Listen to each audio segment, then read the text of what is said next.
I saw a spirit in the sky. And it told me I needed to look up Monument, and I did, and it was on fire. In any case, KEiiNO is here, and we're gonna ask him some questions. Are you ready? Let's do this.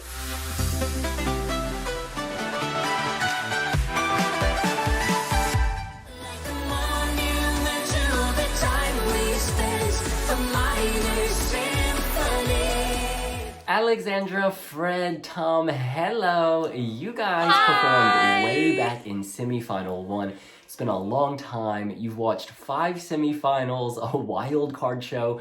What's it been like for you guys watching all this? Has it been a really long wait? It has been so much fun. I mean, we've been watching the television every Saturday, but it's also been very And also very exciting. annoying because the other acts are so good. Yeah, So it's no. like every time it's like, oh no, another good song. Oh! But it's been really exciting, and yeah, it's been so cool to watch all the other contestants. People were loving it. Are you going to change anything for the grand final? Yes. Well, actually, The secrets. Yeah, it is a secret, but some people will see some changes. But of course, we can't do like everything new because it's actually a lot of acts that are competing here and that are showing their brilliant songs. So we tried to get some reindeer on stage, but sadly we were not allowed. So sorry. You guys, of course, are used to massive stages, big audiences at Eurovision, Berlin Pride, and elsewhere. I'm curious, is it different or weird for you to be performing in front of no audience in the MGP final? Well, you know, we miss the audience because we get such a great energy from the crowds. So we miss it. But we just have to think about those who are watching it at their homes. Yeah, and imagine all the people in the audience. Eating taco and having such a good time. But luckily, we have the 3 of us on stage, so we get the energy from each other. So a lot of people say that this year's entry, Monument, is a lot more jury-friendly than Spirit in the Sky was. What do you think that means? What do you make of it? I think that Monument has got some extra layers that Spirit in the Sky might not have had. When it comes to, of course, like the melodies are uplifting, but now the lyrics and the theme are definitely more of a thinker, if you can say it like that. You have to, there's a deeper meaning behind it, and also I think because we included the strings from the symphony orchestra, we have a live band, we have thousands of samples, and also drawing some inspiration from like 90s UK garage, trying to make it a bit more. It's definitely, you can hear that we spent so much time perfecting this song. Was this the only song that you guys considered submitting for MGP 2021? What was the writing process like as well? Actually, no. Because when we wrote Monument at that cabin, the story probably everyone have heard of, we were so creative and we wrote another song and we kept like going back and forth between the 2 of them. But it was something special about Monument that we were just like, it has to be that song. Now, Alexandra, at the climax of the song, you hit that note. You know the one we're talking about. Do you ever mess up? Do you ever miss it? Because seriously, every time we've heard it, it's been so on point.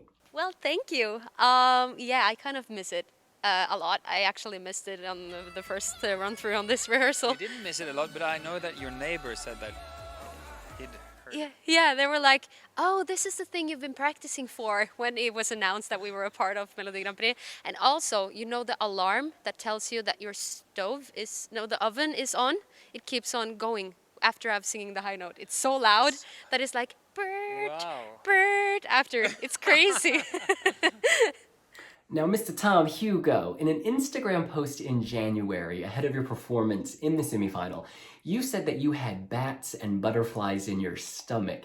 Some people might be surprised to hear that you get nervous. So I'm wondering, do you have any type of routine or ritual before you go on stage to calm the nerves, or just a routine more generally?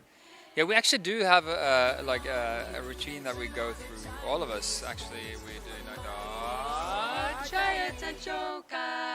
it's kind of like I don't know, finding the inner spirit from the sky or something like that. But also trying to imagine ourselves being held up with a string of confidence and yeah.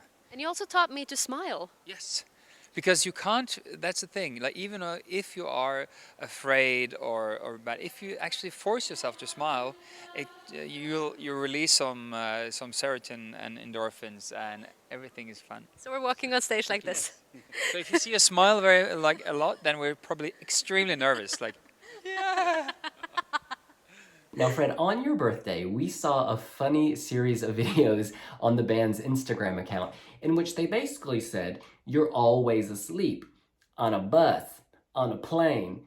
Are you like a cat? Like, do you have some kind of power to just sleep wherever and whenever? What is your secret? Yeah, you know, a good soldier sleeps when he can, but I probably got it from my grandfather because he had to sleep when he could, because he used to work with the reindeers 24/7. So he had to sleep on the tundra and sleep whenever he could. Yeah. Finally, you guys, do you have a message for all of your fans who are supporting you and really cheering for you ahead of the MGP final on Saturday? We love you all and we appreciate you so much. Hope you're gonna watch Melodi Grand Prix and enjoy these great songs and great artists, and crossing fingers that we can soon travel to meet all of you and perform, and so they all can hug and dance and sing along together. And yeah, we're ready for the summer of love. We miss you guys. Yay. Oh, tusen talk, you guys. Always good to see you. Wishing you lots of luck. Sending lots of love. Bye. Thank you so Bye. much. Thank you.